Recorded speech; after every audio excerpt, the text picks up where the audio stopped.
When you support your local PBS station, you help make programs like this one possible.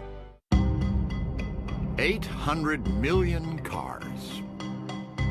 If you put them bumper to bumper, they'd circle the Earth about 100 times.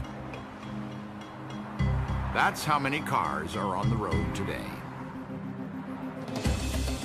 They come in all shapes and colors, but have one thing in common. Our transportation system is almost entirely fueled by petroleum, more than 95%. A quarter of all the petroleum ever consumed in the history of the world was consumed in the last 10 years. So we are consuming at an accelerating rate. What is scary is that projections suggest that by 2050, there'll be 2 billion vehicles.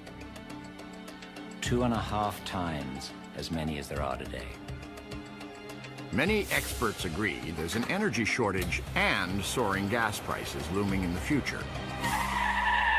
Not to mention melting ice caps from global warming and national security threats from dependence on foreign oil. Oh, can I change the station? Why? No, you can't. This is important stuff. It's scaring me. I don't like it anymore. Oh, come on. Don't be such a sissy. Two brothers have embarked on a quest. Where are we?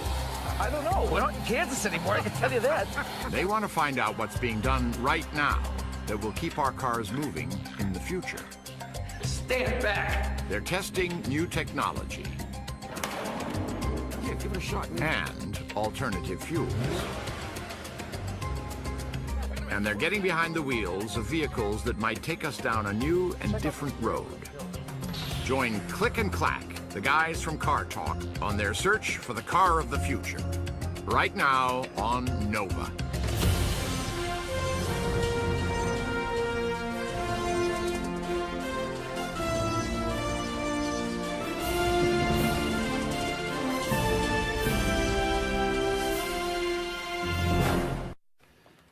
Okay, let's go.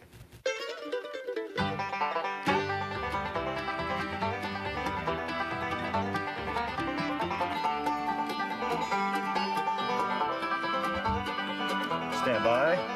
Ready. Open them up. Hello and welcome to Car Talk from National Public Radio with us, Click and Clack, the Tappert brothers. Are you ready to take a call? I am ready to... For 30 years, Tom and Ray Magliozzi have helped radio listeners solve their automotive problems. I have a Ford Ranger pickup, and I love the truck, but I hate the gas mileage it gets. Well, see, if you drove less, you'd like it better.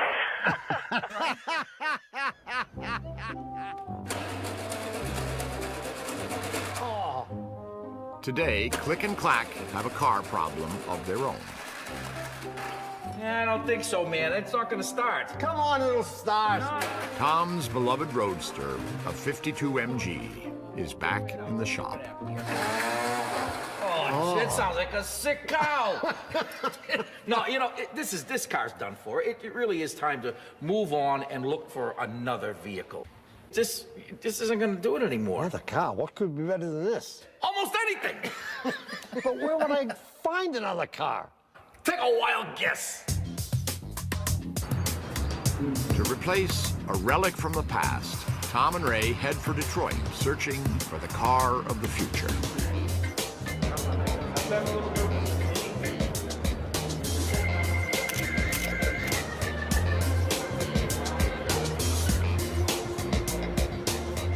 Each year in the Motor City, car makers shop their latest models in what must be the world's largest showroom. It's a sideshow Vegas would envy. This is a pretty damn spectacular show. Sure is.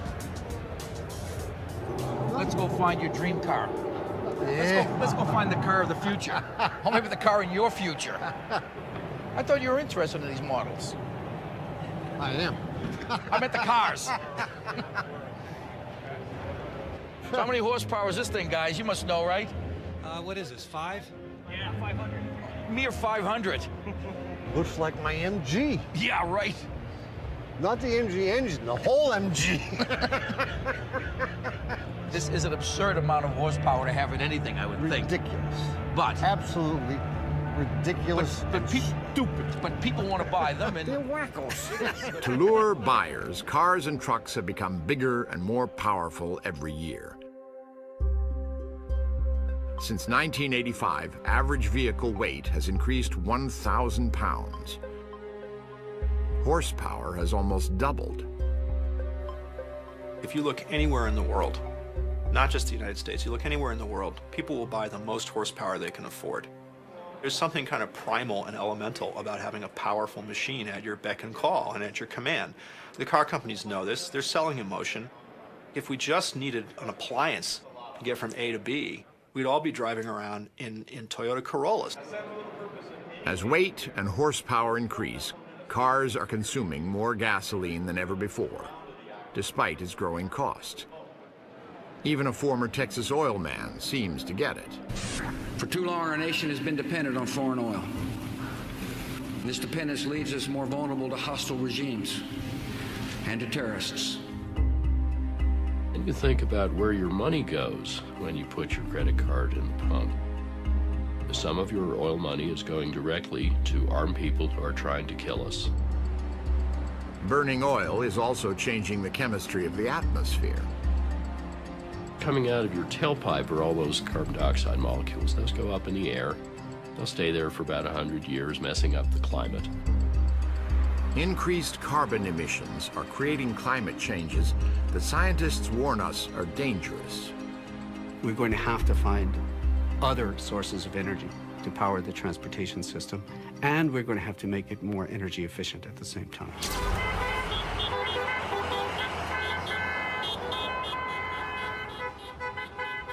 The Alt Wheels Festival in Boston is a different kind of car show that celebrates alternative energy and efficient transportation. If the Detroit Car Show is about primal thrills, Alt Wheels is about social responsibility and concern for the future. Like the green movement itself, Alt Wheels is small but bursting with enthusiasm about every conceivable technology that might curb our dependence on oil, including, perhaps, Tom's dream car. I love it. This is right up your alley. I can tell as soon as I saw this that this is the kind of vehicle that you would love. What makes it run? The motor scooter. It's a drivetrain. It's got a gasoline engine. It's running. Yeah. Oh, it's got a gasoline engine. So the only alternative about this is that it's dangerous.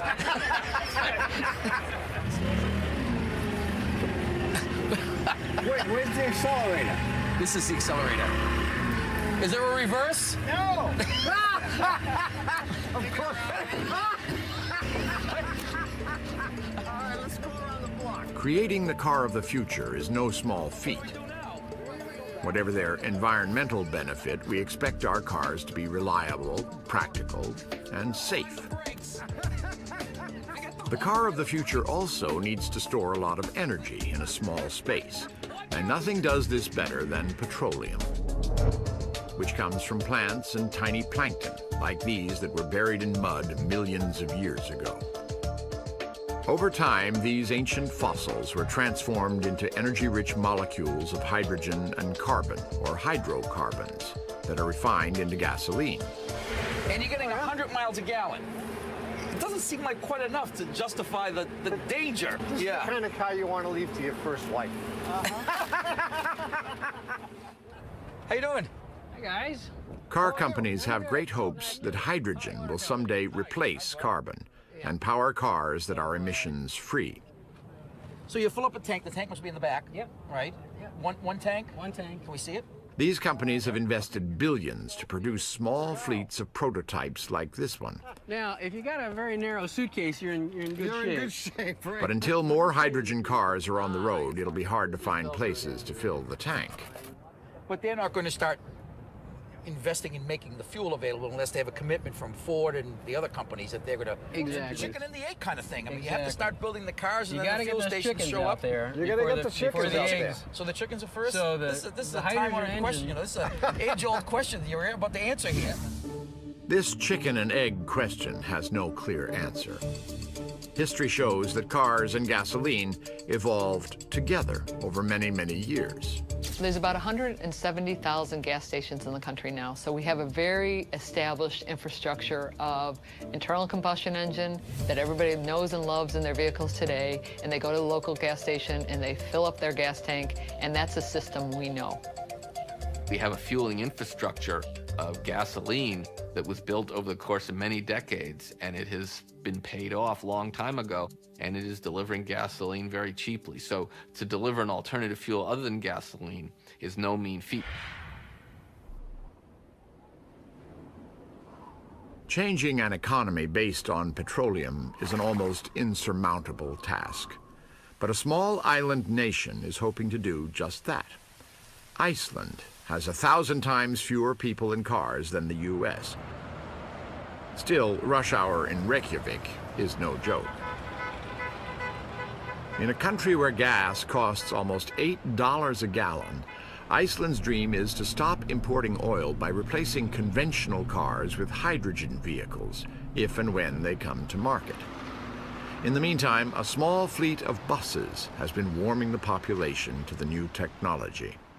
But at the world's first public hydrogen fueling station, it's stored safely in pressurized tanks. Let's hope so, anyway. Sorry, wait a minute now. Wait, I want to get a look at this. Wait a minute. Okay, go ahead.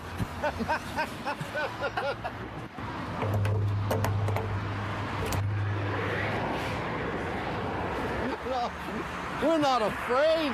Really? No, no. Look at the kitchen.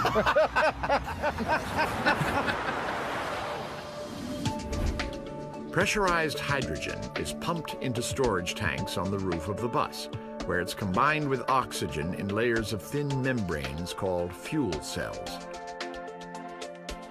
Hydrogen atoms are broken apart, releasing electrons that flow through a circuit, providing electricity that propels the bus. The only emission is water vapor. There's been a lot of progress in the technology, but hydrogen vehicles are not anywhere near ready for the market yet. They're too expensive, the fuel cells are not durable enough, and of course we have problems of how do you store sufficient amount of hydrogen on board the vehicle. Iceland prides itself on helping to improve this technology by testing it every day. You go to a small society like Iceland, where a lot of things are simpler than in a big society like the US or Europe. You can actually test the things out here. That's actually how we think we can help the world. While vehicles are tested in Reykjavik, the fueling infrastructure is being developed in the countryside.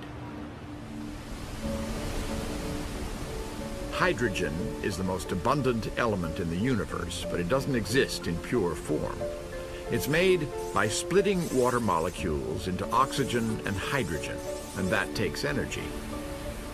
Iceland gets this energy from water that flows from melting glaciers and from steam that rises from the ground. Where are we? I don't know. We're not in Kansas anymore, I can tell you that. But there's steam coming up out of the ground. This is so weird.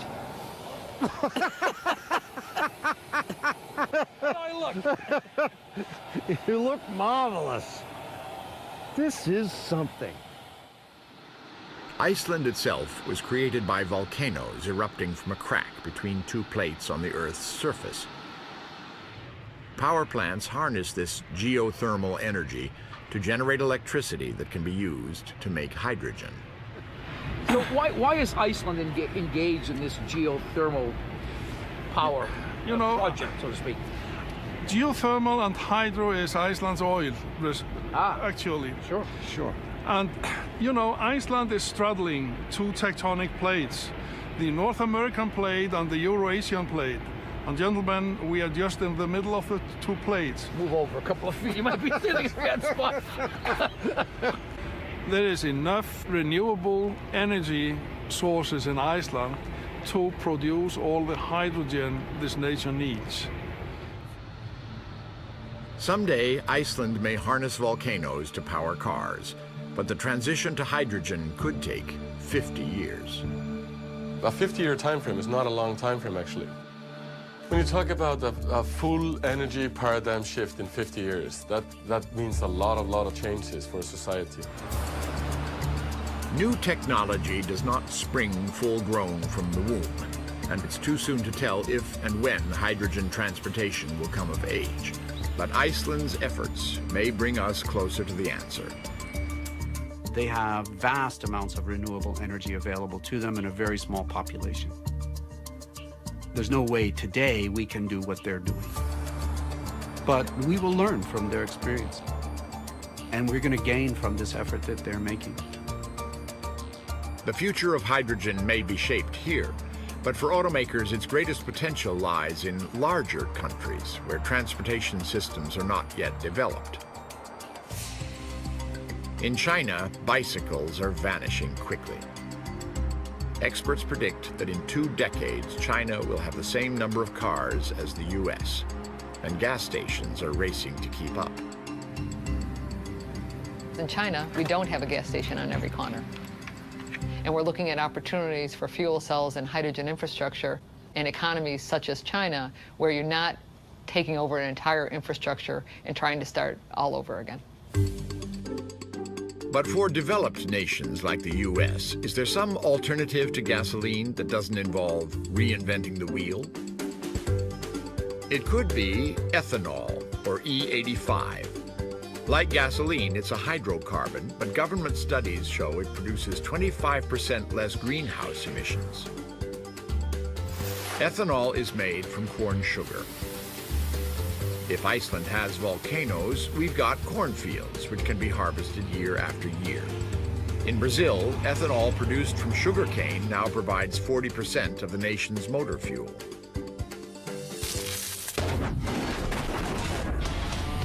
What if cars and trucks could be fueled by corn?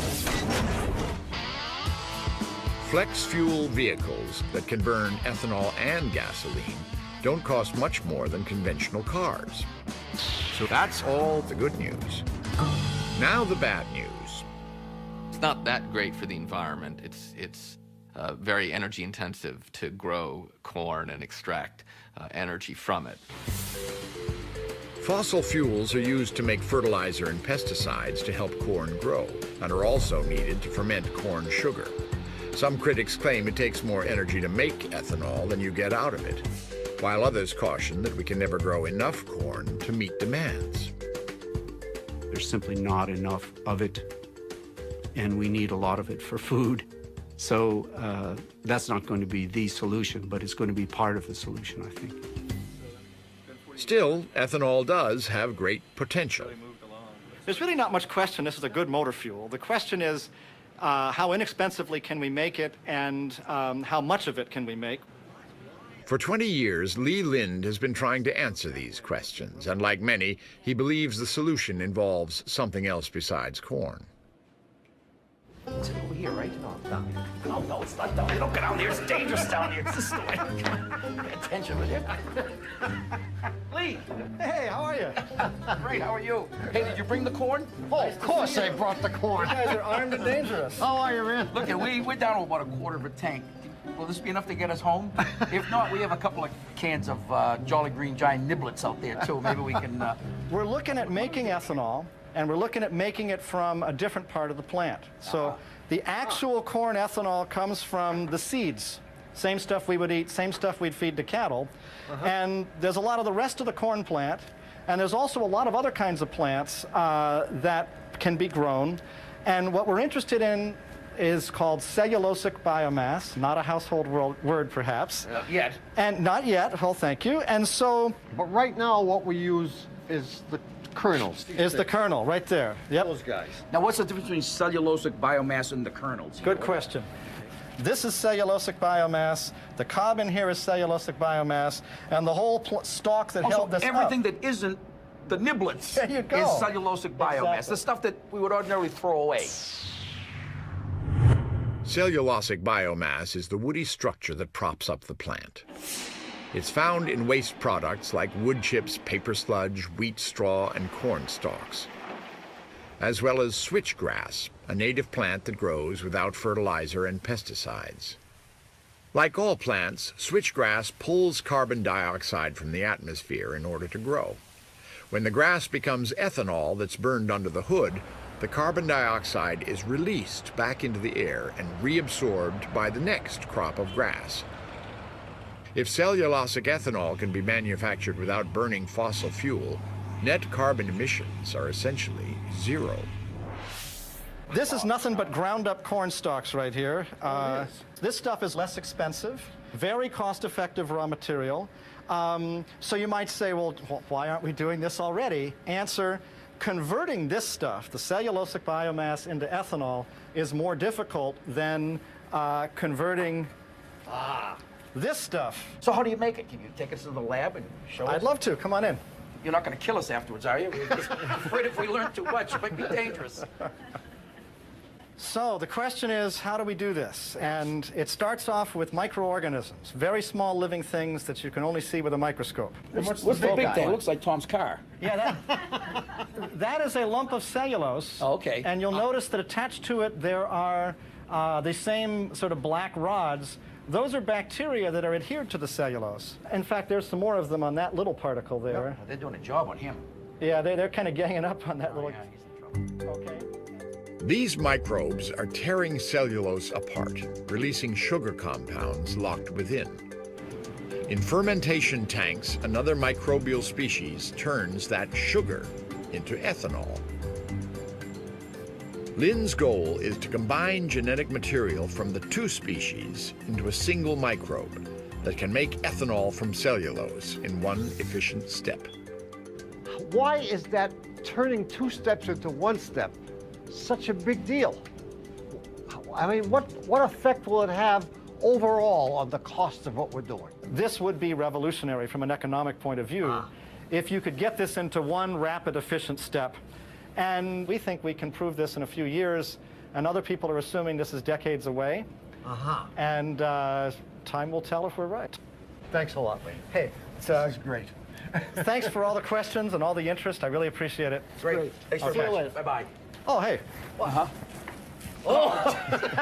We're going to need these, I think. It's a long ride home. Come on. Take care now. Bye-bye. Well, it's a good thing there were smart guys like Lee working on this stuff. If they had to depend on you and me, it takes centuries.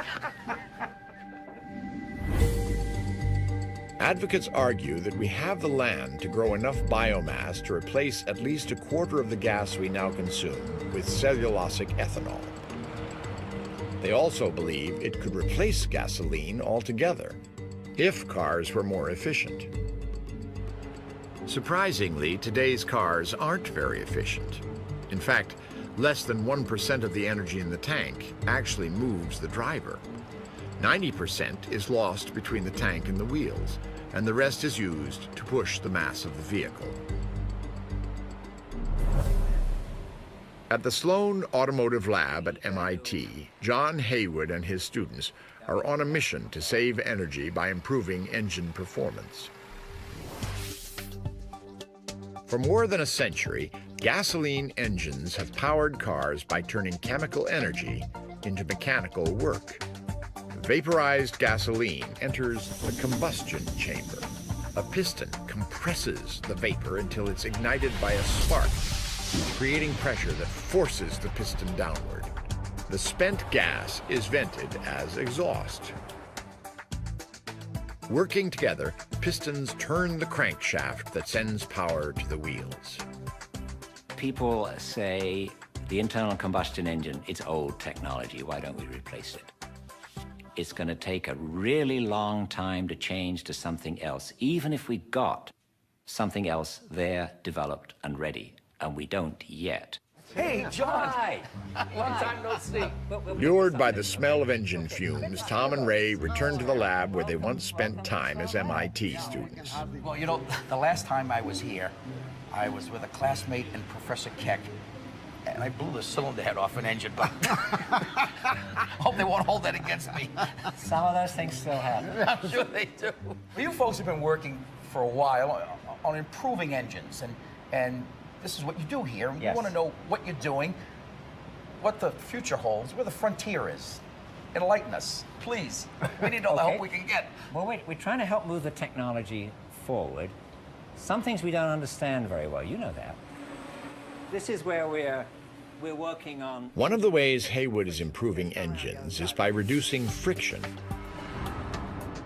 Almost half the energy in the combustion chamber is lost to friction as pistons rub against the walls of the cylinder.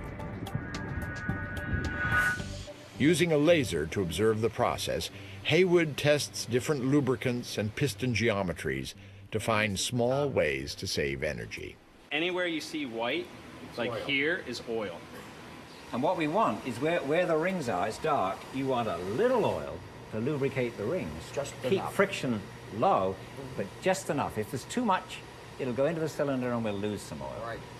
So that's what we're learning about, and it really feeds back into designing all of this better and improving fuel consumption. Over several decades, automotive engineers at Sloan and other labs around the world have increased engine efficiency by 30%. Engines and transmissions have got steadily more efficient year by year by year by year by year. So it's better technology. Then the question is, what do we do with these more powerful and more efficient engines?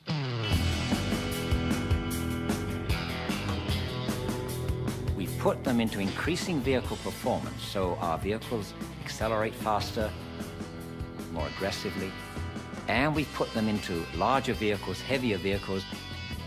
We're better off because these vehicles are more efficient. Had they not been more efficient, we'd be even worse off. But we haven't gained, we've sort of stood still. Technology by itself does not increase fuel economy.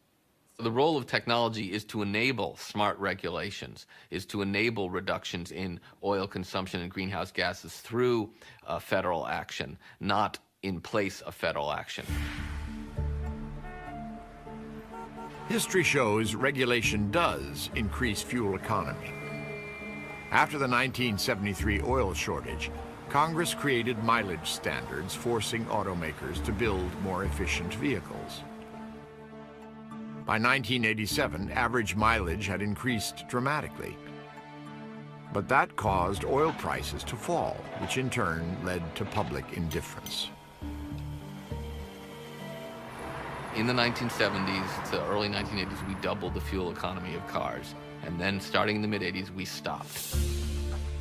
Mileage standards remained unchanged from 1985 to 2007, and truck and SUV sales almost doubled.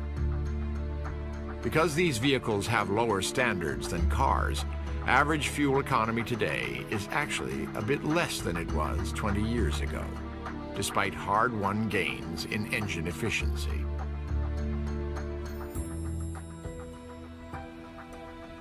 Many people buy heavy, inefficient vehicles because they feel safer.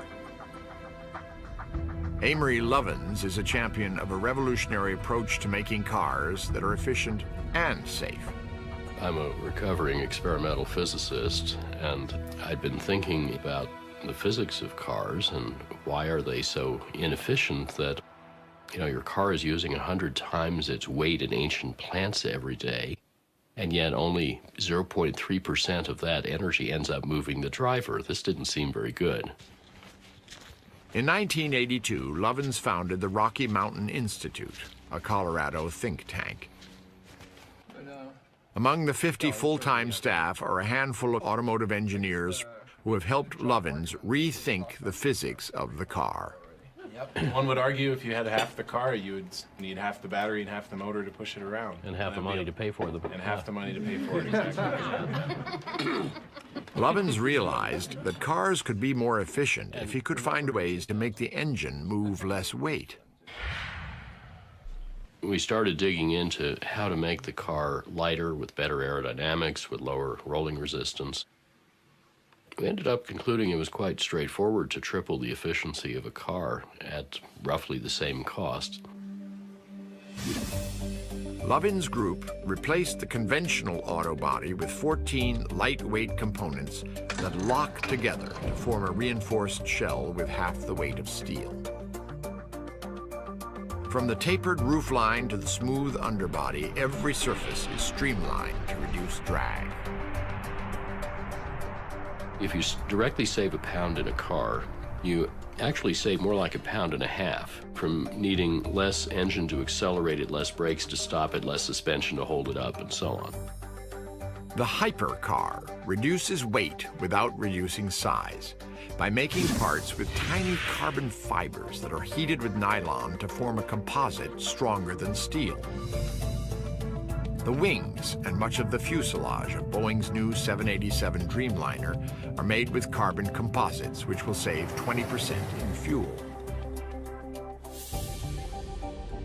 Race cars are also made with carbon composites.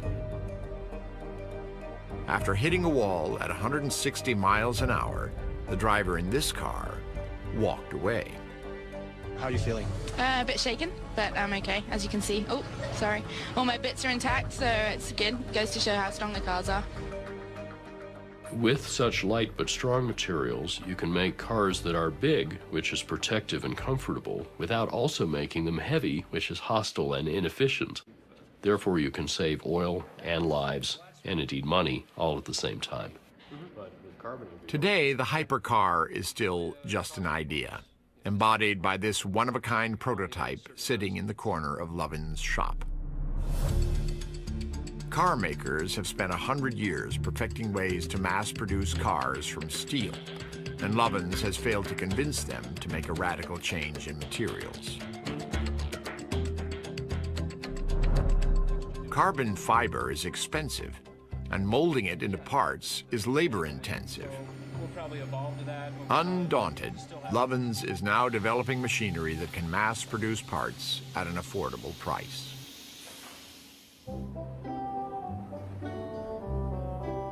Drawn by curiosity and skepticism, Ray has come to the Rockies, leaving Tom in bed with a cold. Yeah, my brother didn't want to come out here. I knew it. Too cold. He saw the weather forecast. Figured he'd call in sick. He had that phony little sniffle. Hey, Amory. Ray. Hey, welcome. Thanks for inviting me. Oh, pleasure. We got such cool stuff to show you. Well, geez, I'm really impressed because I thought this was going to be something like a carnival car, you know, some little tiny little thing that you have to get shoehorned into. This is a real car. This will carry 5 modern-size adults in comfort. Super-sized adults. Yeah, up to 69 cubic feet of cargo. In fact, we figured this could cruise on the highway at 55 miles an hour on the same power to the wheels that today's SUVs use on a hot day to run the air conditioner. Really? Oh, that'd be pretty neat. This is the most complex and heavily loaded part of this car. It's the whole side assembly. Oh, it's where the doors would go. Yeah, exactly right. Oh, sure. Yeah, and I'll bet you can lift that with one hand. You think? Yeah. I don't know what weekly. Oh, it's pretty light. Yeah. It's a few pounds. Isn't that amazing? Yeah, it is amazing. Which means any part, any of the 14 body parts can be lifted by one worker with no hoist. So you don't need jigs and robots and welders. It just snaps together and you glue it. Then it's stronger than the original material. So you just got rid of the body shop. That's why this is so revolutionary for manufacturing. Well, I did bring a piece of test equipment from my lab. Can I use it? Yeah. You wicked fellow. Stand back.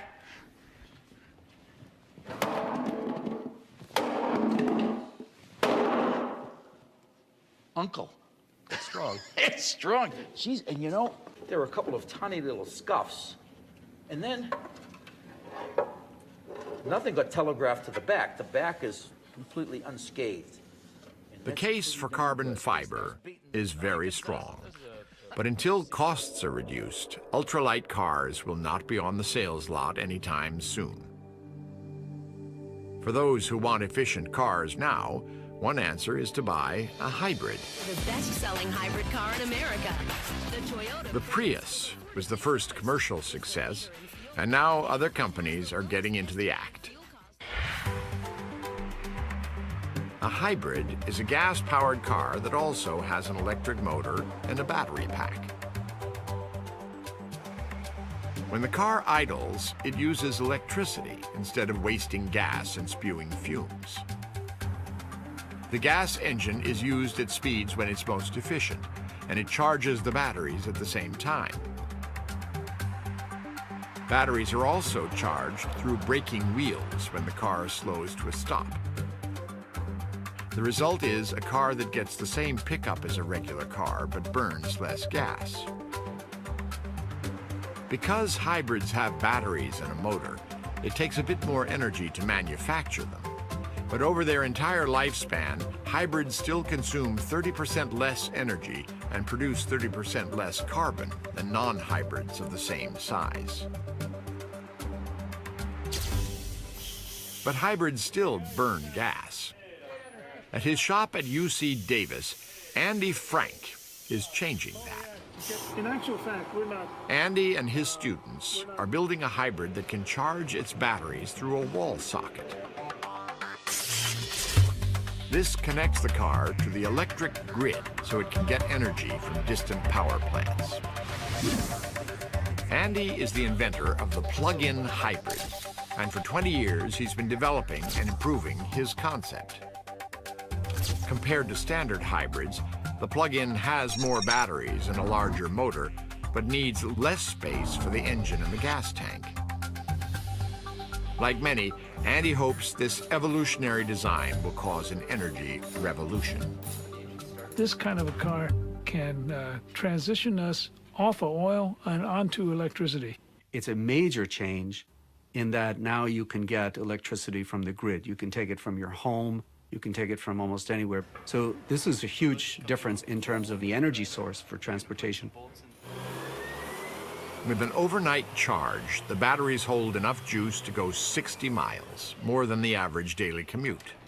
And for longer trips, it's got an engine that extends its range to 600 miles. If when we stop at Motel 5, for example, we plug the thing in. That's right. Overnight. Borrow a little energy from Motel 5. They or won't 6. even notice. That's right. They wouldn't even. 50-foot. I love it. 50-foot extension cord. Well, or if you're a long ways, it may be longer than that. You know? You want your room on the second floor? No, we put it on the first floor. Gotta be the first one. But that's the whole point. Whatever available 110-volt socket is all you need to charge this car. Skeptics say that all plug-ins do is shift the pollution source from the tailpipe to the smokestack. But studies show that cars powered from today's mix of power plants could reduce greenhouse emissions by about 40%. Further reductions are possible if electric power gets cleaner. Even if you have to build power plants, you're not using any gasoline. That's right. That's the whole point. You're You're shifting off of gasoline onto an electric society, and that once you walk into the electric society window, you open the door to the possibility of direct renewable energy. Electricity can be generated in a lot of different forms. And in particular, it can be generated with solar cells on top of your roof. It could be generated from wind. In other words, today's sunshine will give you tomorrow's driving. And you put that energy stored in the batteries. I think one of the things that this kind of car motivates is the possibility of personal wind and personal solar. My brother's been responsible for a lot of personal wind. You know, he's every week. That's mostly wind that we have from him. So now we're cruising on electricity alone. It's great. Yeah. It's great. And people don't care as long as it does what they want it to do. But you know what it does do that's better than your car?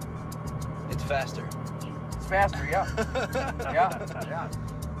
And it gets better mileage. That's great. And it doesn't pollute as much. It's right. The most important thing is the ability to use renewable energy directly from the sun. Right. If I can ever get my home nuclear reactor kit to start working, I've got it made, right?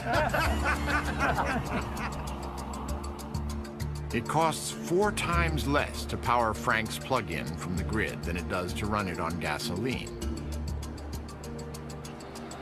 But if plug-ins become the car of the future, will there be enough electricity to keep them all running?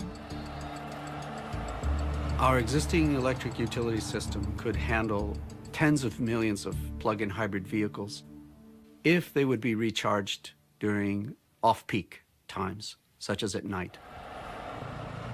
With today's batteries, plug-ins can only go so far on electricity, but Frank believes they're a viable step toward more efficient transportation. I'm hoping that the car companies really get serious and start building these things, because the sooner they get it out in the hands of the public, the sooner we can begin to transition ourselves off of oil. Martin Eberhard is convinced that cars can be powered by batteries alone. He's the founder of Tesla Motors, and his electric sports car is built to prove electrons are a hands-down winner over gasoline. Gasoline engine is terribly inefficient. It's below 20% efficient typically. An electric car like ours is in the neighborhood of 85% efficient. It's that kind of difference. So it would be like 135 miles to the gallon equivalent. Yeah, big difference. In a car that does 0 to 60 in 4 seconds. The Tesla Roadster can go 250 miles on a single charge, but it takes a lot of batteries to go even that far, and they come at a price. Tesla Roadster costs $92,000 right now. You can buy options and spend more if you like. The great big hairy goal we have is to create the next great American car company. It's insane, right? I mean, we're up against some big guys out there. The first 600 Roadsters are being handmade overseas. At Tesla headquarters in Silicon Valley, engineers are refining hardware and software for the next, more affordable model. A lot of the complexity that you find in a typical car has moved out of mechanical things and into electrical things and software. The mechanics of the Tesla are stunningly simple. The electronics module is the brain that controls the battery pack, which accounts for about 1/3 of the cost of the vehicle and powers a 75-pound motor that drives the rear wheels. If you look in a motor, there's one moving part, and that drives a very, very simple transmission. But to make that motor do its thing requires a fairly large box of fairly sophisticated silicon and a lot of software behind it to make it do what it needs to do. So a large amount of the drivetrain development was pretty natural to do right here in Silicon Valley. The power supply is filled with lithium-ion batteries that have revolutionized portable computers and electronics. Well, first of all, lithium-ion batteries are just the best battery technology today. Lithium is readily available and fully recyclable. The significant advantage of lithium-ion is not a heavy metal, so in the handling process, you don't have a health hazard. It's already broken. They have it on the lift. Practically the first thing we put in this building was the lift. Yeah, we have the same lifts in our shop, except ours are all covered with grease. Where's the grease, Martin? Where is the grease? This is a grease-free shop. So this is all carbon fiber body, and even the structure behind you can see carbon fiber. So this is the battery That's right. pack, and it's got little batteries. You got quite a few little batteries. Yeah, I already have one here. Hold on. Yeah? There you go. Yeah, like that. Just like that. And how many of these are in there? 6,831, approximately. How do you round that number? You're going to round it off to 7,000. I mean, I don't mean to throw a wet blanket on the whole issue here, but I know there was some talk about some laptops that were catching fire. Yep. We were actually quite concerned about what would happen if one of these batteries were to catch fire early on, and we set about designing the battery pack so that if one battery catches fire, it doesn't set the neighbors on fire. What is it about lithium ions that makes them so special and makes them so different from other batteries? Energy density. How much energy can it fit into a small package? Lithium-ion batteries are about 4 times the energy density of previous car batteries. And that's a phenomenal difference. That's like 4 times bigger gas tank. So that's where the driving range comes from. It comes at a price today. But I think that the driving range is one of the most important things to make electric cars become acceptable. I'm in. Put your seatbelt on. Yeah. Say your prayers. You don't mind if I don't look. Perhaps foolishly, Martin lets his multi-million-dollar prototype out of sight without a chaperone. First time driving? Tom's next car might be a 2-seater with no tailpipe, if he's got the money. You know, we could probably be in Mexico in about 2 hours with this car. Pushing the envelope of technology always brings a cost. But if alternative vehicles are going to curb our oil addiction, they must be sold not by the hundreds, but by the millions at an affordable price. This is a challenge for large automakers, but to meet it, they must make big changes in what they sell. The question is whether the car companies can shift from selling horsepower and start selling high fuel economy. We're starting to see that. Ladies and gentlemen, the 2007 Chevrolet Volt concept. Meet the Chevy Volt, a hot new contender in the green car sweepstakes. A car that's designed for a world without oil. So, if your daily driving is 40 miles a day or less, and you charge the vehicle every night when you get home, you will never need to buy gasoline during the entire life of the vehicle. Under the hood of the Chevy Volt is an electric motor that can be powered in several different ways. Lithium-ion batteries charged from the grid give it a driving range of 40 miles. Batteries can also be charged by a generator that burns ethanol or gasoline, extending the range another 600 miles. The motor can also be powered by hydrogen fuel cells. The Volt is a prototype built to promote the idea that affordable, practical cars can be powered from diverse energy sources. But it's not for sale yet. The problem is, batteries are not included. So tell us, when's this going to happen? Or is it going to happen? Both are good questions. I think General Motors would seriously like for a car like this to happen. The question is they don't have the battery technology yet to make it work. And because they don't have the battery technology, this is essentially an imaginary car. It's a very nice imaginary car, but it's an imaginary car. How long the Volt will remain an imaginary car is unclear. GM says batteries must get cheaper, safer, and more reliable before the Volt becomes a reality. If you can tell us without killing us. When can we expect to see this car? We will be ready when that battery's ready. There's no question in my mind. So 5 to 7 years. But most importantly is when General Motors brings a product out like the Chevrolet Volt, it has to be a product that the battery will last 10 years. That'll be safe for the customers, and it'll meet all their needs. They don't want any compromises. All right, Tony, tell us when it's coming out. I think General Motors should be taken seriously. I think that if they build it, people will buy it. Plus the competition. Toyota, Honda will introduce plug-in hybrids, I have no doubt. So I think that there is much more reason to be optimistic now than in a very long time. GM hopes to start producing the Volt by the end of the decade, but today it stands alone in a sea of beefy trucks and high-powered road machines. Will cars like the Volt ever replace them? Tom and Ray aren't so sure. It's right next to the Ford Mustang with 550 and the horsepower. Camaro convertible. Isn't that great? Well, America's all about choice. And So it if is you all- want a Camaro? No, but if we're about hugging trees. 500 horsepower?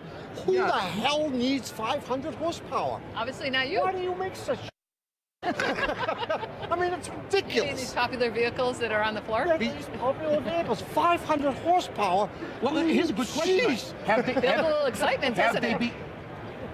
You're good, Beth.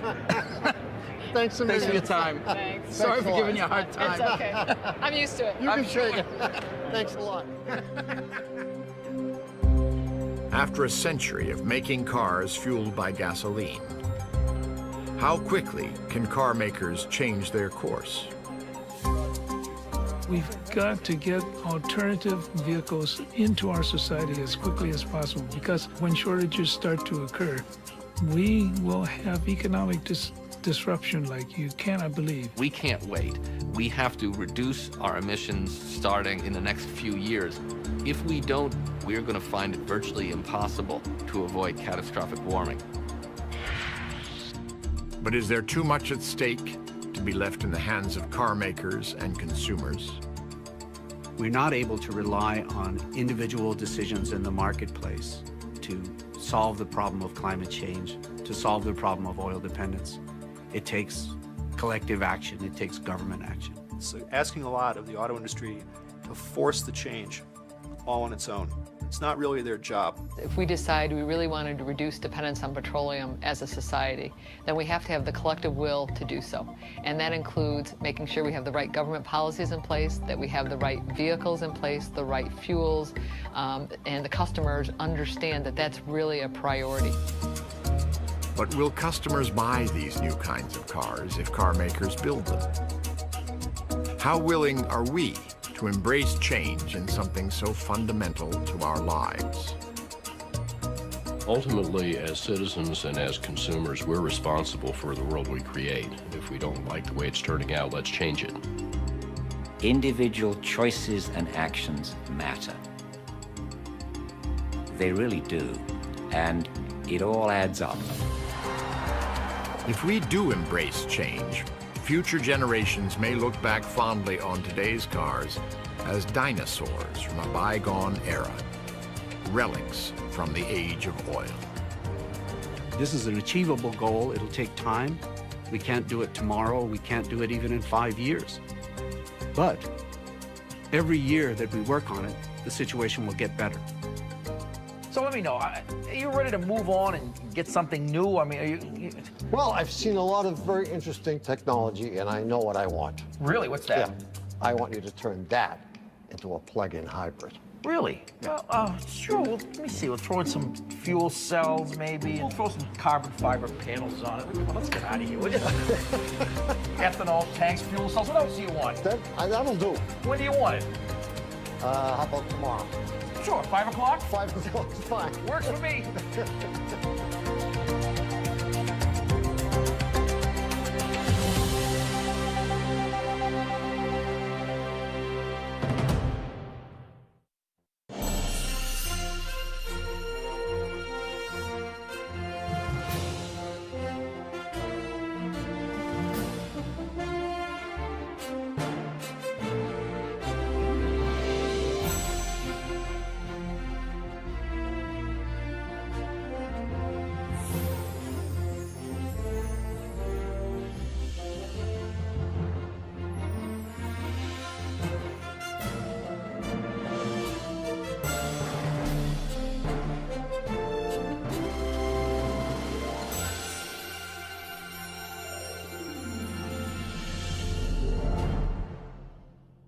Nova is a production of WGBH Boston. We are PBS.